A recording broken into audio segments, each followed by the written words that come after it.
You know, some words stay with you forever, not because they're true, but because of how sharply they land. I still remember the afternoon it happened. I was sitting in my brother's living room, helping his wife fold the freshly washed laundry. Sunlight poured through the thin curtains, catching the dust in the air like tiny floating diamonds. And for a second, I actually felt peaceful. I had spent the morning helping her cook, clean, run errands, doing what I thought a good sister-in-law should do. My back ached a little, but I didn't mind. I believed helping family meant you were useful, dependable, loved.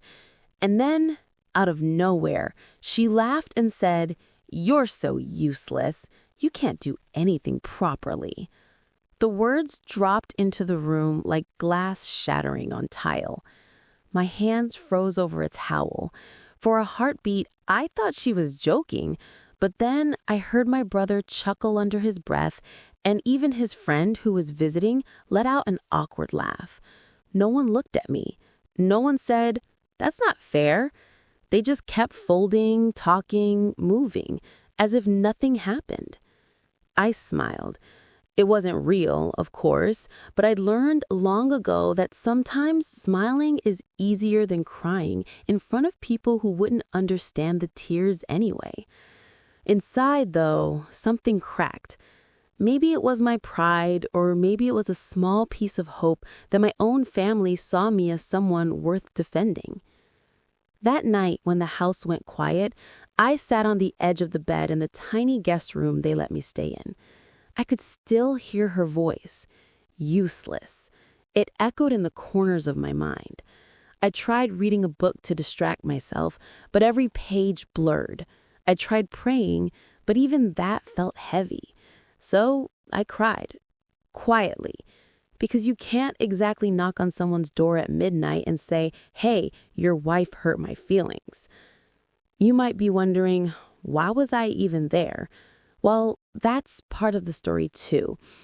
After my parents passed, my brother offered that I stay with him for a while. He said I could help around the house until I figured out what to do next. I'd left my job after a bad round of layoffs, and my savings were thin. He told me not to worry, that family supports each other. But once I moved in, it became clear I wasn't really seen as family, more like free help. His wife, Marcia, loved to play hostess, always smiling in public, but at home she had a sharp tongue. She'd nitpick everything, how I cooked, how I spoke, even the way I dressed. Still, I tried to keep peace. I told myself it was temporary, that things would get better once I found new work. But that word, useless, changed something deep inside me. The next morning, I woke up early and looked at myself in the mirror. Puffy eyes, messy hair, faded t-shirt. I whispered, maybe she's right. And then, almost instantly, another voice inside me replied, or maybe she's wrong. That second voice was quieter, but it felt stronger, steadier. I clung to it. Over the next few weeks, I noticed every little way she tried to remind me of my place. When guests came, she'd say things like, "Oh, don't mind her. She's just helping out until she finds her path."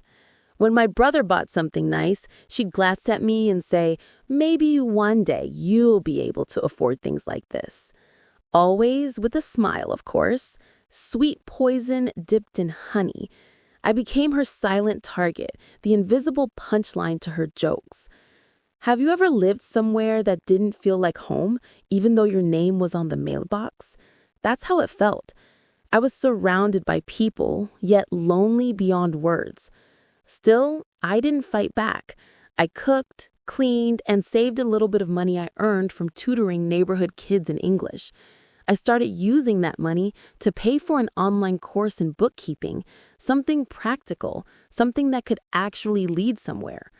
Every night after they'd gone to bed, I'd study quietly on my phone, the screen lighting my face while the rest of the house slept. Sometimes I'd hear them laughing together in the other room, their voices muffled but clear enough to remind me that I didn't belong in their world. One evening, Marcia knocked on my door without waiting for an answer. She stepped in, looked around, and said, "You're wasting electricity again, sitting in the dark with that phone. What are you even doing at this hour?" I told her I was studying. She scoffed. "Studying? At your age? For what job exactly?" Then she turned and left, muttering something about dreamers who never wake up. That night, instead of crying, I felt a spark of anger, and underneath it, determination. "You'll see," I told myself. "One day, you'll see." The months that followed were hard. I juggled tutoring, house chores, and late-night study sessions. I failed some exams, retook them, and learned how to budget my time better. There were moments when I almost gave up, when I thought, maybe she's right, maybe I am useless. But then I'd picture her smirk, and it would fuel me to keep going. Isn't it strange how sometimes the people who try to break you end up being the reason you rise? Eventually, I finished my certification and applied for jobs. Most didn't call back. A few did, but none paid enough to move out. I kept at it. Then one morning, while making breakfast, my phone buzzed with an unfamiliar number. It was a small logistics company looking for someone to handle their accounts part-time. The pay wasn't great, but it was a start. I accepted immediately. When I told my brother and Marcia, she raised an eyebrow. "Part-time? At least it'll keep you busy," she said, stirring her coffee like my little victory was nothing. But I didn't care. That first paycheck felt like freedom. Week by week, my confidence returned. I bought myself small things: a secondhand laptop, a pair of shoes that actually fit, a journal. I began writing down goals: find full-time job, save for own place, learn something new every month. It became my secret list of independence. I didn't share it with anyone. I didn't need validation anymore. You'd think things might have softened between us, but success, even small success, seemed to irritate her. She'd make comments like, "Oh, don't get too proud. It's just a part-time job." Or, "Remember who supported you when you had nothing?"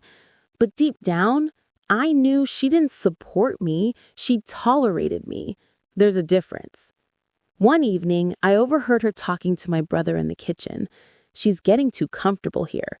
If she starts earning more money, she might think she can stay forever." My brother mumbled something about family, but I could tell he didn't want conflict.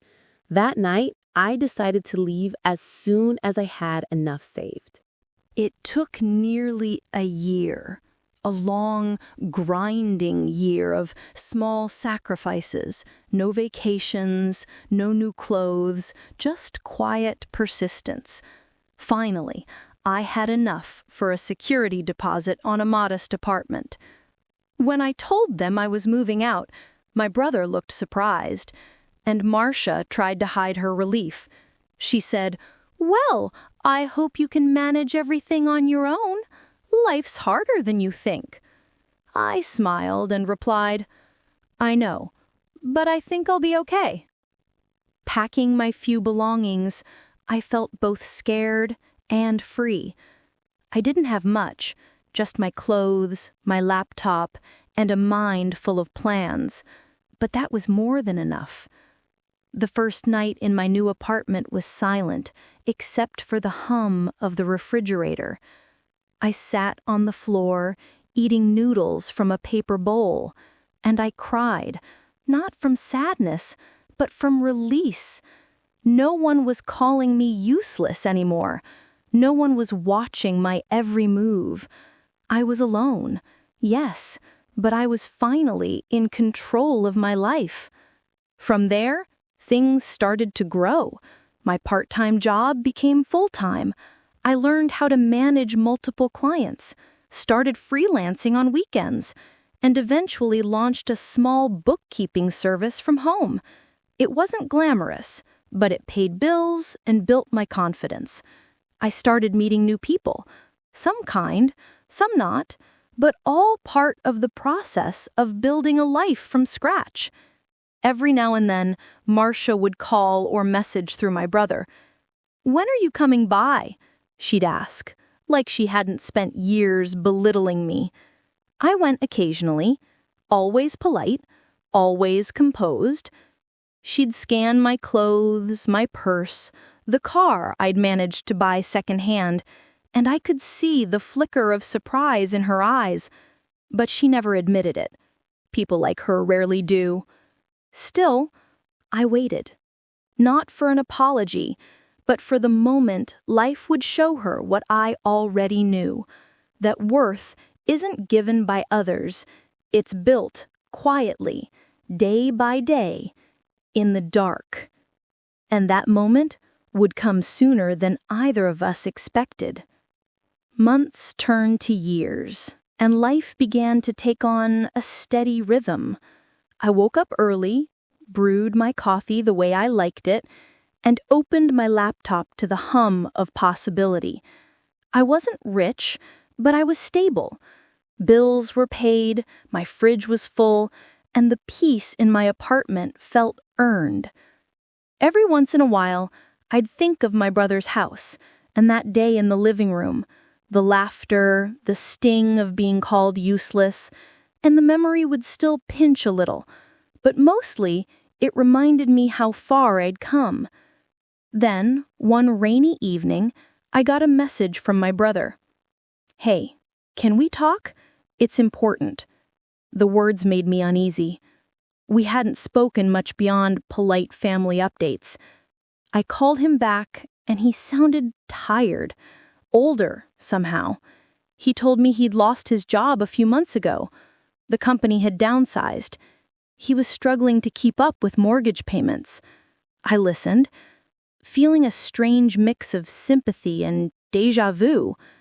Eventually, he sighed and said, "Marcia doesn't want me to ask this, but could we borrow a bit of money just until we get back on our feet?"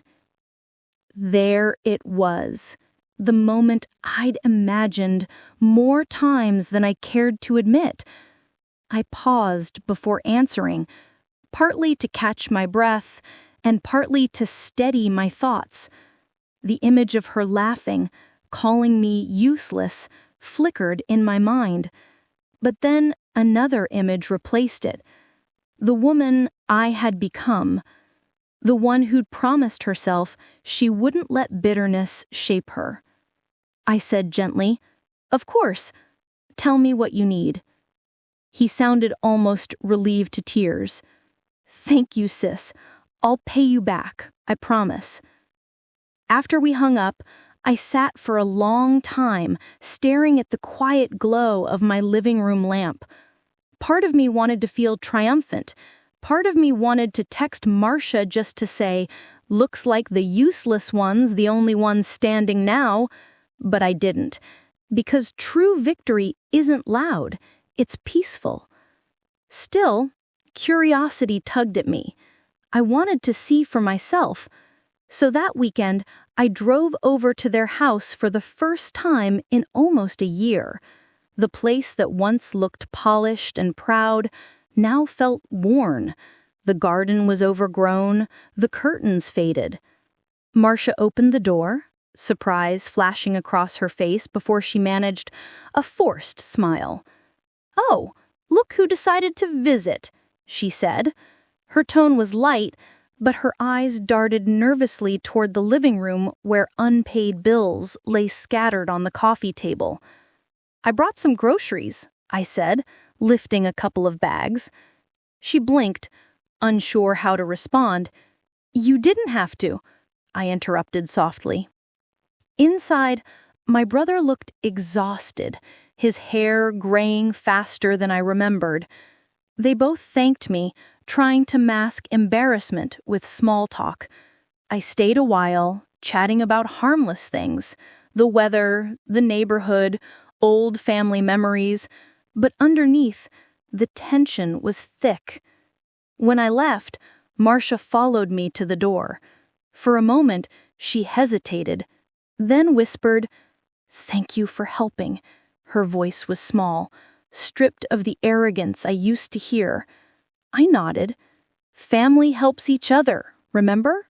I said, smiling just enough to make the words sting a little, but kind enough to keep them gentle. Driving home, the rain started again, tapping softly against the windshield. I realized something important that night. Revenge isn't about making someone suffer. It's about reaching a place where their words no longer define you. Over the next few months, I helped them a few more times, quietly paying one bill here, suggesting a contact there. Each time, Marcia grew a little more humble. She started texting small updates, asking for advice about budgeting, sometimes even apologizing indirectly. She'd say, "I wish I had been more supportive back then." She never used the word useless again. One afternoon, she called just to talk. She said, "You seem so calm these days. How did you get that peace?"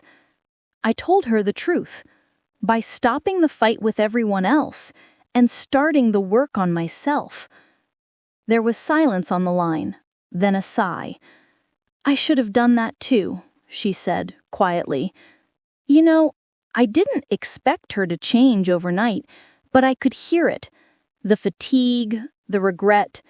Maybe life was finally teaching her the lesson I never could." Weeks passed, and slowly they began to recover. My brother found a new position, smaller pay but steady. Marcia took up a small home business selling handmade candles. She even sent me one as a gift, with a note that said, "Thank you for believing in family." When I opened that package, I smiled. Not the forced smile I'd worn years ago, but a genuine one, because life had come full circle. I thought about all the nights I'd studied in secret, the mornings I'd faced her snide remarks, the afternoons when I doubted myself. Every insult, every small humiliation had pushed me forward, brick by brick, until I built something solid. And maybe, just maybe, that was the point. We all want the grand moment, the dramatic apology, the admission of guilt. But sometimes karma doesn't shout. Sometimes it whispers, "See, you made it." These days, when I sit on my sofa with a cup of tea, I still think of her sometimes. Not with anger anymore, but with understanding. People hurt others because they can't stand the reflection of their own fear. She called me useless because deep down, she feared being replaceable. I guess the best revenge was never about proving her wrong. It was about proving myself right. And when I get messages from viewers or friends who face similar things, I always ask, what would you have done in my shoes? Would you have helped her or walked away? Be honest, would you have waited that long for payback? Because for me, the sweetest revenge wasn't her apology or her downfall. It was my peace. The kind you can't fake. The kind that glows quietly from knowing you didn't let someone's cruelty decide your worth. Sometimes the universe takes its time balancing the scales, but trust me, it always does. It's funny how life keeps moving forward, even when you think all the chapters have already been written. After everything that happened, I thought the story between Marcia and me was done. I had helped them when they were struggling, they'd found their footing again, and I finally had peace. But life, as it turns out, always finds one more way to test the strength of your heart. About a year later, I got another call. This time, it wasn't my brother. It was Marcia. Her voice sounded tight, like she'd been crying but didn't want me to know. She said, "Can we meet? There's something I'd like to talk about. In person." I hesitated for a second. Old memories flickered again. The laughter, the humiliation. But curiosity won. I said, "Of course." We met at a quiet cafe downtown. When I walked in, I almost didn't recognize her. The woman who once wore sharp heels and louder jewelry now looked simple, tired, softer somehow. She smiled when she saw me, but it was a fragile smile. She said, "Thank you for coming." We ordered tea, and for a moment, neither of us spoke. The clinking of cups filled the silence until she finally looked up and said, "I owe you an apology." Those words hung in the air like something sacred. I didn't rush her. She continued, "I used to think that I was better than you. You were quiet, you didn't argue, and I mistook that for weakness. But when things got hard, you were the only one who stood by us. That made me realize how wrong I was about you, and about myself." I watched her closely. She wasn't pretending. There was no performance this time. No polished tone, just honesty, raw, trembling honesty. I smiled gently and said, "It's all right, Marcia. We all learned in different ways." But she shook her head. "No, it's not all right. I hurt you, and I don't even know why. Maybe I was jealous that you could be content with so little, while I was always chasing more." For a second, I didn't know what to say. I dreamed of hearing her admit she was wrong, but now that it was happening, I didn't feel victorious. I felt calm, like a long, heavy storm had finally passed, and the air was clear again. We talked for hours about life, mistakes, family, and second chances. I told her about how that one word, useless, had once crushed me, but later became the reason I rebuilt myself. She listened quietly, nodding, wiping her eyes now and then. Before we left, she reached across the table and said, "You didn't just help us financially, you reminded me what grace looks like." Those words touched something deep inside me, because that's all I'd ever wanted. Not revenge, not recognition, just peace. When I drove home that evening, the city lights blurred through my windshield, glowing like fireflies. I realized something profound. Forgiveness doesn't erase what happened, it simply stops it from controlling you. And in that moment, I knew I had truly forgiven her. The next few months, our relationship began to change. We weren't best friends overnight, but we became something better, honest with each other. She'd call to ask for advice, and I'd visit sometimes for dinner. She even insisted on visiting my new office once, standing there with pride, as if she'd helped build it. I didn't correct her. Maybe, in a strange way, she had, because without her cruelty, I might never have found my strength. You see, pain is a strange teacher. It breaks you open in ways that make room for growth you didn't think you were capable of. Looking back now, I can almost thank her for that. Sometimes people ask me, "Didn't you ever want to get even?" And I always smile and say, I did get even. I just didn't do it the way people expect. Because real revenge isn't about destruction. It's about transformation. It's about becoming so steady, so self-assured that the people who once hurt you have no choice but to face the better version of you. I remember one evening, she came to my apartment for tea. She was admiring the framed photos on my shelf, my certificates, my team, the small awards from local business groups. She looked around and said softly, "You really built something beautiful, didn't you?" I smiled. "Yes, I did. One step at a time." She nodded, her eyes glassy. "I wish I had believed in you back then." That moment wasn't about gloating. It was about closure, the kind that doesn't need applause. Later that night, after she left, I sat by the window with my tea. The city was quiet, and the soft hum of the streetlights felt comforting.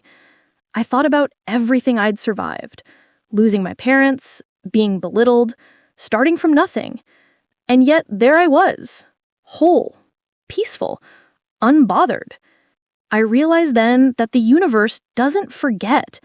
It simply waits for you to be ready. Karma's timing isn't about punishing others. It's about revealing truth at the exact moment you can handle it with grace. That's when it hit me. Maybe being called useless was never an insult. Maybe it was a challenge. A message from the universe saying, Show them who you really are. And I did. Quietly, patiently, relentlessly. Now, when people hear my story, they often ask, don't you wish you'd spoken up back then? Don't you wish you'd defended yourself? But honestly, no, because sometimes silence speaks louder than anger. And when you build your peace brick by brick, your success becomes the loudest answer of all. If you've ever been underestimated, if someone's ever made you feel small, I want you to remember this. You don't have to shout to be heard. You just have to rise. Keep working on yourself until their version of you no longer exists. Because one day, they'll need the very person they once looked down on. And when that day comes, you'll smile. Not out of pride, but out of understanding. That's what happened to me. My brother's wife once called me useless. Now she calls me for help. And I help her. Not because she deserves it, but because I've grown beyond needing revenge. I don't need to remind her of what she said. Life already did that for me. So when people ask how I stayed so calm, I just tell them, when you focus on becoming better, life finds a way to show the people who doubted you exactly who you are. And that's the truth. Karma doesn't rush. It never forgets. It simply arrives right on time.